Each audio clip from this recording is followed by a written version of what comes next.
best is yet to come. Hello, everyone, and a warm welcome to the CuppaChino Club's social TV channel. It is day 36 in which we've gone live, and we've gone live almost every single day, but we'll talk about the last few days in a minute. Viola, welcome to the show. How are you? I'm very well, Brigitte. Very, very well. Thank you. How are you? I'm okay. I'm okay. We couldn't go live for the last couple of days because I've had some interesting stuff happening. I think I think almost everyone who's watched the show so far will be aware that I've had some tooth trouble. And on Thursday evening, I was feeling really, really out of sorts. And that's when I contacted you and I said, look, I don't think I can do the show. And I actually went into the ER. I went to the ER on Thursday evening, Mm-hmm. and I must say, I tell you, I was quite flabbergasted myself. My blood pressure was sky high. It was at 233 over 199. That shocked even me. Wow. And Wow. and I think that was simply because I'd been in so much pain for the last 3 weeks consistently, and I think that explains why Yeah. my blood pressure was high. But I'd also that day developed a chest infection, and I thought, well, considering I've had all this work done, all this dental work done, and I'm now getting a chest infection, maybe it's just prudent to also get a COVID-19 test. Okay. So, I went to the ER, and I must say, when I got there, they at the hospital they have a special tent where they do the COVID-19 testing. So when you get Okay. there, they've got all the security measures in place, and huge big white tent with a notice saying, this is for COVID testing. And it was the evening when I went. Which facility was it, Brigitte? Which area did you go? In the southern suburbs in Okay. the Western Cape in Cape Town. So first of all, a warm welcome to everyone watching on LinkedIn, on YouTube, on Twitch, and if you're watching the show on the replay on Facebook, welcome to the show. So we're just explaining why we didn't go live for the last couple of days because I had some serious tooth trouble. So I ended up going to one of the mediclinics in the southern suburbs in the Okay. Western Cape, and so when I got there in the evening, this COVID-19 testing tent was deserted. There was not a doctor in sight. There was no staff in sight. So I waited outside for at least 5 minutes. The security then went to go and have a look and see if they could find any medical personnel, and then said the doctor's not there. The security lady disappeared and came back again, and out came one of the sisters, and she took me into the tent. She was very kind, very friendly, and then she said, look, it's Yeah. really, really cold out here, which it was. It was a really chilly evening here on Thursday. And she said, look, I'm going to take you inside. And one of the other sisters came out, and she was a bit, protesting about taking somebody into the ER room that's coming for a COVID-19 test. And she looked at her and she said, look, it's cold outside, it's not pleasant here. Yeah. So I was very grateful. So she whisked me inside, sort of took my blood pressure first, and then she said, no, we've got to attend to this first before we do anything else. And eventually, when the guy came in from the pathologist to do the test, Yeah. I was a little bit nervous. I'm going to say I was nervous. Yeah. I'm not a sissy to pain whatsoever. I Yeah. live with chronic pain, so I wasn't afraid of pain per se. But I also suffer with nausea, and I was kind of thinking, I hope this isn't going to trigger my nausea. So I said to him, look, Yeah. I am extremely nauseous. Is Yeah. this going to make me bilious in any shape or form? Tell me in advance because this Yeah. is my situation. And he said, no, no, no. He was actually a heck of a nice guy. And he said to me, Yeah. look, and then I said to him, well, have you ever had a swab? Tell me what it feels like. And he says, in this case, he can actually tell me what it was like because he had a swab with a previous pandemic. And he said, look, it's not going to make you nauseous. It Okay. doesn't feel comfortable. So it's a very sort of long swab that they use, and they put it right to the back of your nostril. And it wasn't particularly, I wouldn't say it was painful, but it does feel strange, you know. And I mean, Yeah, I've been intubated before, so I didn't quite cherish the fact of something going into my nose that doesn't belong yeah, there. Um, and they sort of literally put the swab into your nose and they give it a twirl 2 or 3 times to make sure that they hit the right spot. yeah. Um, so it wasn't sore, but it did feel like a very strange sensation. You know, something that shouldn't be happening there was happening. Yeah. Um, and it was over very, very quickly. It didn't take long. He was Okay. extremely efficient, very fast. Um, and of course, then he said to me, Sebastian on LinkedIn is saying, yes, it's just very uncomfortable, not painful as such. Absolutely correct. And so then he said, look, you know, 24 hours and you'll have your result. I must say That's quick.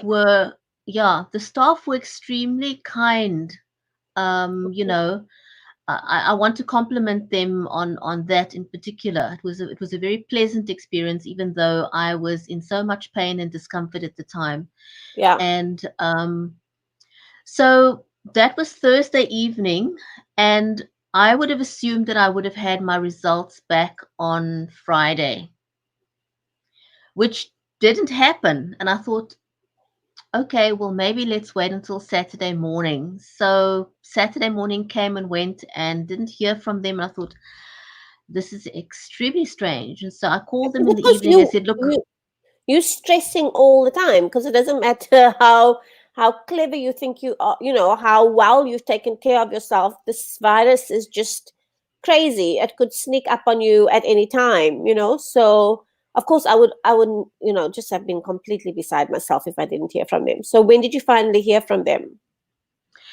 um, I must be honest with you. I wasn't overly concerned or stressed Okay. or not in a conscious level anyway. You know, it's not like I was watching my telephone at any point or that I Okay. was feeling, you know, I didn't have anxiety or nervousness or anything like that. I think I really did want to know so that I wasn't exposing my family more than Yeah. anything else, Yeah. you know, more than Yeah. I needed to, because I did remember afterwards that the doctor did say to me, we're going to give you a sheet of, you know, a care sheet so that you know what the do's and don'ts are at home. And for some reason, I didn't get that care sheet um, Okay. when I'd left the hospital, and I'd forgotten because I think we were so focused on dealing with my high blood pressure that that kind of went by the Okay. wayside. Um, and so finally, by last night, they said to me, look, they've got my results at Pathcare, but they can't release it because they're waiting for a Pathcare doctor to sign it off. And the weird thing was, I think it was about 30 minutes later, the doctor must have arrived because I received an SMS to say my Okay. COVID tests were negative. Okay, Um, great.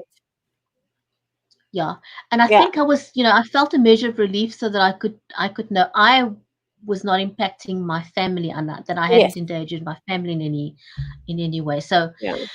um so yes, so this is why we missed a few days the um with going live because I was just in so much pain with my so I'm on my third lot of antibiotics now to take care of my chest as well. Okay. And the headaches are finally abated. So I think I'm on the path to recovery and I'm very, very happy about that. But we've got an Um, exciting week lying ahead. Do you want to talk a bit about Yeah, that? we do have a very exciting week ahead. We have had, obviously now have had to postpone some of our shows with the ladies from Energy, so we're going to be picking those up tomorrow. So we'll have a show with two of our guests tomorrow, talking about SMMEs in that space, and how they've been impacted. And then, of course, on Tuesday, a very exciting show. We've got I think it's the executive director and one of her colleagues from Sisters Incorporated. Now, if any of you remember, Lisa Woods was on the show a few days ago, and she is part of the Sisters Incorporated board of directors, and she's now asked us to host a show with those ladies, and they're going to give us a little bit of an update on, sort of how the lockdown and COVID-19 has affected the situation for many ladies who are abused, and how the ladies in their home and in their care are responding to COVID-19, and also some of the challenges they have. Challenges I can tell you that we haven't even started thinking about. These ladies have, just like incredible challenges, and that, just the ability they have to overcome is amazing. So those ladies, will talk about them a little bit, and I think also just, I think compliment those ladies on the work that they do. And then Tuesday, so that's Tuesday at 3 o'clock. Our show goes live at 3 o'clock, around 3 on Tuesday. And then Wednesday, we've got the, I want to call them the water boys. We've got our water specialists. I'm sure Anthony Curtin would love that, love hearing that. We've got the water specialists talking to us about some of the discoveries that they've made as far as this virus is concerned, and the way it actually moves through water and our sewage system. So I'm quite excited to hear what they have to say and how we can actually take a few precautions in that space also. And then, of course, on Thursday, very exciting show. We've got the attorney we've been talking about, Mitch, who is the streaming Jackson, lawyer. yes. Mitch Jackson, the streaming lawyer. He's going to actually be talking to us about a very exciting topic. And that's actually, for businesses that are open at this time, have you really covered yourself in terms of your waivers and your legal responsibility? If somebody does say, look, I contacted the virus in your at your workplace, how do you actually handle that? So what should your waiver look like? What does it have to include? What should you be looking at in terms of that, the context of that discussion? So I'm really excited to talk to him. So we're hosting him on Thursday, and then on Friday we're going to end with some of the ladies in leadership in the energy space to talk about how do you lead through a crisis. So that's our full week, and it's a busy week. It is a busy week, an exciting week, and we also, I think, shouldn't neglect to mention to the rest of our viewers that in South Africa we've relaxed our level of lockdown since the 1st of May. We were on Yes. full lockdown until the end of April, Yes. and it has relaxed somewhat from the 1st of May. Notably, something that has a lot of people up in arms is that the sale of tobacco and alcohol is still strictly forbidden under lockdown level 4. A lot of Yeah. controversy going on about that. And then, just the on the ground sentiment that is noteworthy is that a lot of people are becoming restless on the ground. Yes. I'm seeing a lot more pushback from people wanting to open things up, and sort of throw caution to the wind. Yeah. Personally, I think it's something that one should proceed with caution. First of all, Yes. recognizing we're not going back to what we had. We've moved forward. We're on a path to a new normal, Yeah. or the new normal has dawned. There's no going back to doing business the way we did before, or living the way we did before. And we're in this for the long haul. This is not just a little stint that's going to get better tomorrow or next week or in 2 months, even in 6 months down the line. This is a long haul situation. Yes.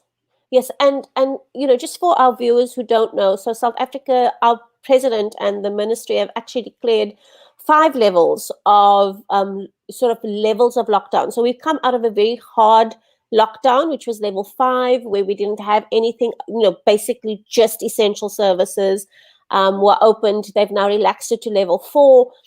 One of the things that they were also talking about is actually each province could have their own levels, but that's only going to kick in a bit. They need some more time to just work out the mechanics of that. One of the interesting things is that the Western Cape, where we live in Cape, Western Cape, Cape Town's in the Western Cape, there's been this whole discussion about Cape Town being the epicenter of the infections, and yet it's been interesting to listen to some of the doctors talking about the fact that Cape Town is engaged in a lot more testing. And because we've been doing a lot more testing, of course, we have a lot more positive cases.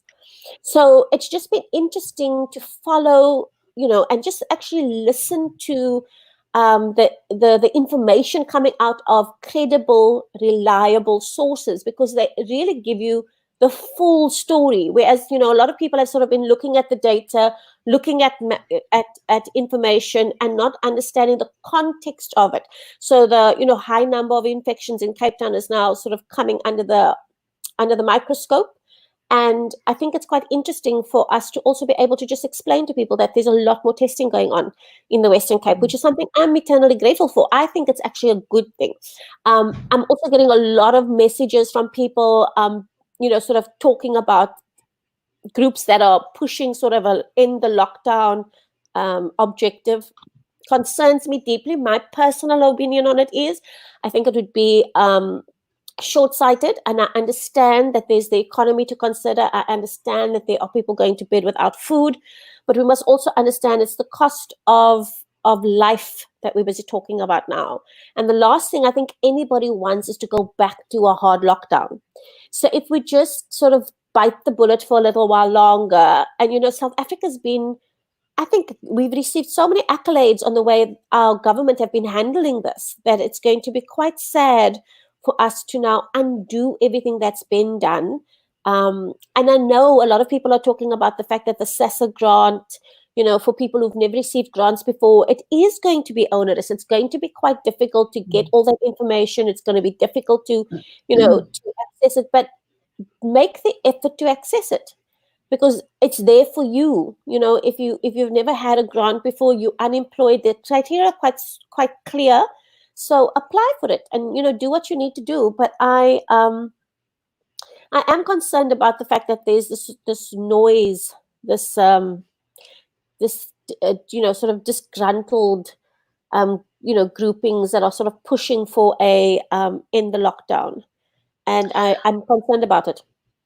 I know, I know. And every time I come across that group on social media or anyone that makes reference to it, I remember what you said earlier on in our conversations, that we need to check our privilege, Yes.